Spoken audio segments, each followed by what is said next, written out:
If you feel like you're constantly busy but never actually productive, you are not alone. Most of us are living our lives in a reactive state, responding to pings, emails, and other people's priorities, while our own dreams stay parked on the sidelines. You should watch this video because time is the only asset you cannot earn back, buy more of, or trade for. Thibaut Meurisse's Master Your Time isn't just a book about planners and to-do lists. It's a manual for reclaiming your mental freedom. By the end of this summary, you'll have a clear blueprint to shift from being a victim of your schedule to being the master of your destiny. Let's dive into the 5 pillars of time mastery. First point, productivity is not about doing more things, it is about doing the right things. Many people wear busyness like a badge of honor, but in reality, being busy is often just a form of laziness, lazy thinking and indiscriminate action. To truly understand productivity, you have to stop measuring your day by how many tasks you crossed off and start measuring it by how much closer you got to your ultimate goals. True productivity is the efficient conversion of your energy into a desired result.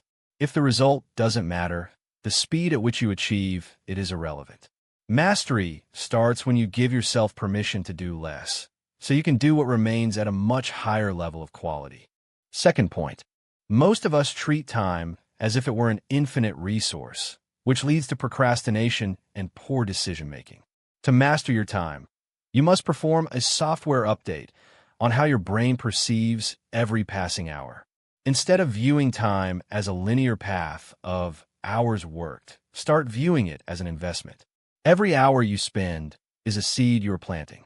Are you planting seeds for a forest of success, or are you wasting your seeds on the weeds of distraction? When you shift your perception, you realize that time spent on self-improvement or strategic thinking isn't lost time. It's time that pays dividends for years to come. You must become fiercely protective of your schedule, treating your minutes with the same respect you would treat your bank account. Third point, a productive life is empty if it isn't meaningful. This section of the book challenges you to look at the why behind your work. Meaningful use of time is the intersection between what you are good at, what the world needs, and what actually fulfills you. When you align your daily actions with your core values, work stops feeling like a grind and starts feeling like a mission. This requires a high level of self-awareness. You have to ask the hard questions. Is this task actually important, or am I just doing it because it's easy? Mastering your time means having the courage to ignore the urgent tasks that scream for your attention so that you can focus on the important tasks that will actually change your life. Fourth point, effectiveness is the bridge between your goals and your reality. Once you know what is meaningful, you must apply the mechanics of high performance to get it done. This is where strategy beats brute force. Making effective use of your time means working with your brain's natural rhythms rather than against them. It involves planning your day before it starts so that you never have to wonder what's next. When you have a clear plan, you eliminate decision fatigue, which is the mental exhaustion that comes from making too many choices. Effective people don't have more willpower than you. They simply have better systems that make the right choices automatic. They create environments where success is the path of least resistance.